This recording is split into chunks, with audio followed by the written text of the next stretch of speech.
Hey guys and girls, Bored Now back with you. On this video I will be talking about episode 3 of Pam and Tommy, the Hulu limited series. The episode is called Jane Fonda, who is Pam Anderson's idol, according to this episode.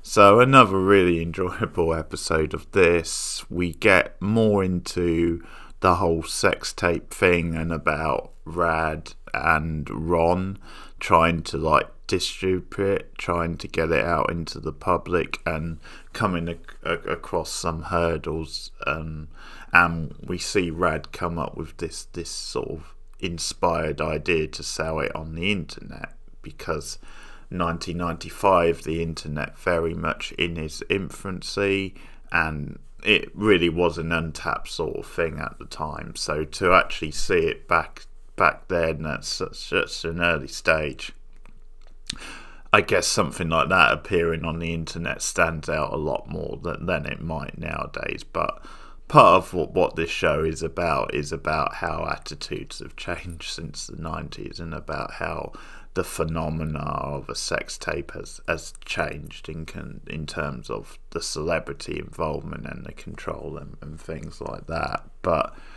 I think a big theme of this episode is dreams and ambitions, but also celebrity and how it can cloud your judgment, and how maybe there's a fine line between dreaming big and having ambitions, which in many ways there's nothing wrong with that. It's not a bad thing, but about how ideas of celebrity, I think, can sort of get in the way and cloud your judgment and maybe think you're a bit more higher than maybe you are in reality, sort of thing. So yeah, just talking about the Rand stuff for a minute, because him and Ron, it's sort of funny that Nick Offerman's character is called Ron in this, because his most famous character may be Ron Swanson in Parks and Recs. But we see them going to all these different porn distributors, and the same problem comes up, and that is the issue of legal fees, them being sued potentially.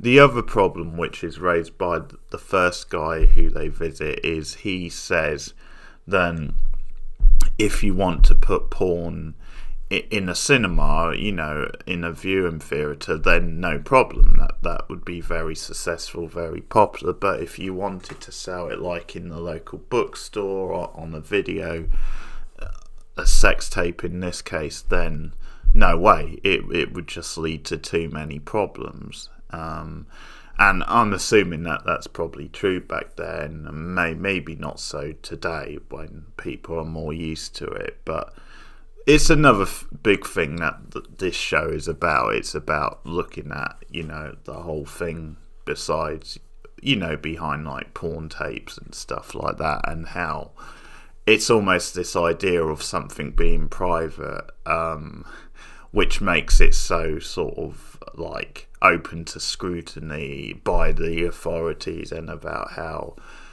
there's a lack of control over it in the same way as something in the cinema. There's a certain amount of control over it. So I think that's a big thing at this time in the 90s. So that's something which comes up, and it's almost summed up in a line by the wrong character, where they're still watching the sex tape, and he starts to say, it's like watching something which we shouldn't be watching, something private, and yet that is why it's so awesome, sort of thing, or whatever term he uses. But that sort of gets to the nub of the whole situation. So yeah, they go around these different agencies, and they finally go to the producer of Deep Throat, and Rand has already pitched this idea to Ron about how, hey, it would be a great idea to do it on the internet, because with an internet thing you don't have the same sort of issues, and also all they would have to do is put Pam Anderson's sex tape into the internet, or whatever or a similar sort of search, and it would come up. It would be accessible. And Ron has already dismissed this idea, but then they go to this producer, and when Ron is trying to give it a sell, he's saying, even though his ears perk up a bit when he hears Pam Anderson's name, he's like, no, this can't do it, sort of thing. And then Rand pushes the internet angle, and they have to like compromise on the deal and, you know, give him like much more of a control over it, but they do come to a deal through the thing. So, and the other big thing with Rand in this episode is that he meets up again with an ex-girlfriend. In fact, they were married. I think technically they are still married all these years later, and there's some amusing stuff. She's played by Taylor Schilling, who was in Orange is the New Black. I think she was also in Jessica Jones. But we see how they met all these years ago, and how she had dreams of like being a porn sort of actress. And 5 years on, she's actually like married a woman, or she settled down with a woman. And this is the side of the episode where I think we see Rand as being a bit of a hopeless type dreamer, where he actually has ambitions of like winning her back, and she calls him out of the blue one day, and because she knows he's like a plumber and stuff, a DIY type guy, and she wants him to help her with like fixing the toilet, and it gets to the point where he needs to find a part for like the toilet, and that's where he has the idea to use the internet for the sex tape, because he's doing an internet search for this part. But so that's a nice sort of turn there. But we see how he's like daydreaming, and how he's becoming, you know, really desperate pursuing this woman, and you can see that her partner doesn't trust him at all, which you can't blame her, because he's not the most trustworthy sort of guy. And he kind of asks her out for dinner, but says just I could like thank you sort of thing for giving me this opportunity. And he sort of sees it as, because again he's reading a lot of spiritual type philosophy, but he almost sees it as her calling him up for the part, you know, to help her with the toilet is what led him down like the road to fame, fortune. It's really funny. And for a minute I thought they'd done a turn where he'd actually got back with her, but we see what is actually a daydream of them on like a porn set, and you know, she has a scene and she's not happy with the guy who's doing the scene, not happy with his sort of genitalia, so Rand gets to do it with her, and then he's daydreaming that he's back with her basically, and then he's sort of woken up and it is a daydream. So this is the episode I think where Rand is definitely portrayed as a bit more like sort of leery and a bit more, you know, less sympathetic. But just looking at Pam and Tommy for a minute, because Pam's big thing in this episode is, well, they're trying to get pregnant, and there's this whole ridiculous spiritual thing that goes with that. But Pam's big thing is that then she's trying to get something a bit more serious into her character in Baywatch. So she's been practicing this monologue that she wants to do in the episode, and at the same time, and this brings back nostalgia for me, she's getting ready for her first movie role, her first starring role anyway, which is in Barbed Wire, which is a sci-fi action type film, which I remember going to see at the cinema when it was first released, because hey, Pam Anderson was in it and she was the it girl at the time. And, you know, naively 15-year-old me probably at the time thought, yeah, this is a good movie. I think she's actually really good. And, you know, the naivety of youth and all that. But the movie was canned by critics and I think fans, and was a bit of a bomb. But you can see in this episode how she does dream and aspire to be a bit more of a serious actress, and we see her talking to her like press agent, and they're looking for a narrative, and the whole idea is then if the movie's a success, she can leave Baywatch, because she's talking to her friend about that, and that's something that is very realistic when an actress or actor is involved in a long running show. No matter how successful the show is, there'll come a point where they dream of leaving it and going to movies. And obviously, again, because this was back in the 90s, it was a time where movies were by far seen as the more credible thing to do than TV. Obviously, things have changed now, but at the time, it was still very much movies was the big ticket if you were like an actor. So she's sort of hoping that Barbed Wire will be a big hit and that'll lead to other movies and she can like leave the show. But so they're talking about this narrative, what to do in the promotion for Barbed Wire, and that's where she mentions Jane Fonda, how she was her idol, and talks about all the different things that Jane Fonda did. And so I think, again, we're seeing this innocent but naive side to Pamela Anderson, maybe, where she is thinking of ideas above her station. But at the same time, there is something commendable about it, because she does have this ambition, and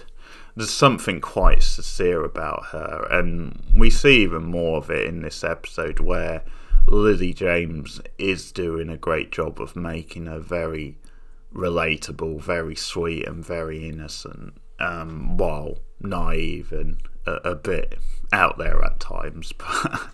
So she's playing her very well, and obviously the agent is taken with this. She's like, yeah, we'll push that angle. But then you get the stuff with the monologue, and there's little pokes at exactly what a sleazy place TV, TV, Hollywood in general can be at times. Now, there's a scene where they're doing a scene on the beach, and there's just like they're doing a particular shot of her backside, and it's covered by like the leotard, but it's the swimsuit. But they're sort of talking about how much to show, and at one point one of them says, well, you can't show that much because they'll catch us, sort of thing. So nothing to do with the morality of it, more to do with what they can get away with. But they talk to her because she's expecting to do her big scene, her monologue, and clearly they don't want her to do it. They've got no interest in it, so they sort of come up with an excuse that's saying, we've decided you'll just run down the beach for it, run into the water, because it works better as a visual scene. And you can tell by the tone of the scene that it's just an excuse, and they're not taking her seriously, and yeah, they're not into doing it. But what's clever is, like, when she goes home and tells Tommy what happened, and he's really pissed and getting up on his high horse about it, and she's like, well, why don't you go in and demand it and say, you need me more than you, etc., etc. And so she goes back, but what actually happens is she's actually very savvy about it, about the way she actually talks them into it. Like, she sort of uses like a compromise type thing, and well, what she does is she actually talks them into the fact that it is possible, because they tried to make an excuse for why it can't happen. It's to do with them saying the other actress isn't around to do the scene with you, and Pamela says, oh, that's okay, because you can just shoot my half of the conversation and then you can shoot her half later and sort of edit it in, sort of thing, edit it together, which of course is something they do a lot of times. So I like them. We saw how savvy she was in that situation to actually get her way and get the monologue done. So very good stuff there. So a lot of good stuff with Pamela, and there's just little pieces. I mean, most of the Tommy stuff is with her, but we also see that Lenny is, like him and his band, have fallen on hard times, which I did wonder about, because there's a scene where he's watching like a documentary on TV, and yeah, it's sort of saying how Motley Crue took the world by storm in the 80s, but now in the 90s you've got bands like Nirvana sort of taking over, and then the new thing, and Tommy's looking on a bit sort of like depressed. So again, it sort of relates to the whole sort of dream type thing. So there you have it. Good episode once again. That's Pam and Tommy, episode 3 of the Hulu series. Enjoyable stuff once again. Good character stuff in this episode.